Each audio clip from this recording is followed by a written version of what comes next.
আসসালামু আলাইকুম এভরিওয়ান। আশা করি সকলে ভালো এবং সুস্থ আছেন। তো আমি আমার নিজের খেজুর গাছের রস নামানোর জন্য নিজেই উঠে পড়লাম। প্রথমবারের মতো গাছে উঠলাম। তো নিজের খেজুর গাছের রস নামানোর জন্য নিজে উঠলাম। জানি না কতটুকু সম্ভব বা কতটুকু সাকসেস আমি হতে পারবো।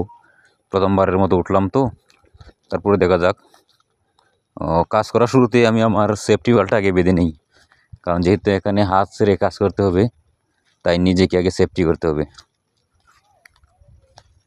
তো গাছটি অনেক উঁচু, তাই নিজের সেফটিটা আগে দরকার।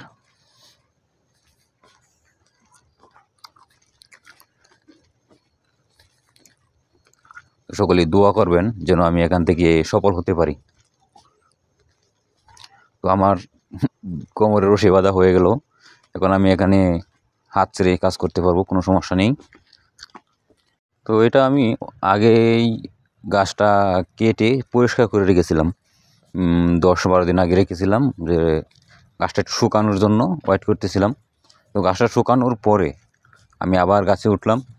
ওঠার পর আবার নতুন করে গাছটাকে হালকা করে একটু উপর থেকে ছাঁচ দিলাম, ও হালকা উপরে একটু অংশ তুলে নিলাম। তুলে নেওয়ার পর যখন আমি বুঝতে পারলাম যে এখন রস বের হবে, কারণ গাছটা ভিজে গেছে বা আমার রস পড়ার সময় হয়ে গেছে এখন, তো সেই জন্যেই আমি গাছ থেকে নেমে একটা নল বানিয়ে নিলাম। নলটা নিয়ে আবার গাছে উঠে নলটা লাগানোর চেষ্টা করতেছি। নলটা লাগানোও কিন্তু একটা কঠিন বিষয়। আপনি যে কোনোভাবেই নলটা লাগিয়ে দিলেই কিন্তু আপনার গাছের রস নিচ পর্যন্ত আসবে না। সেই জন্যে আপনার একটি সুন্দর করে ড্রেন করে দিতে হবে, যাতে আপনার পুরা গাছের রসটা এসে এই ড্রেন দিয়ে নামে। তাহলেই আপনার রসটা সুন্দর করে আপনার হাঁড়িতে আসবে। তো সেই জন্যে আমি ড্রেনটা সুন্দর করে নিলাম। নেওয়ার পর আমি নলটা লাগিয়ে দিলাম। লাগানোর পর হালকা করে আবার একটি গাছকে চাষ দিয়ে দিলাম। তো আমি আবার এখানে একটু ড্রেনটা করে দিই, পরিষ্কার করে না দিলে আবার এখানে এসে রস বেজে থাকবে। বেজে থাকার কারণে আপনার দেখা যাবে নল দিয়ে না এসে বাইরে পড়ে যাবে রসগুলা। আবার সুন্দর করে ড্রেনটা পরিষ্কার করে দিলাম।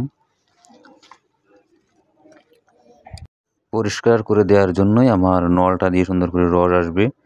তো নলটা লাগানোর পরে আপনার আবার 2টা কোটা দিতে হবে, যেন আপনার হাঁড়িটা সুন্দর করে ঝুলাতে পারেন। কারণ কোটাগুলো না দিলে আপনার হাঁড়িটা ঝোলাতে একটু কষ্ট হয়ে যাবে। তাই আমি যাতে হাঁড়িটা সুন্দর করে ঝোলানো যায়, সেই জন্যেই আমি সুন্দর করে 2টা কোটা গেড়ে দিলাম।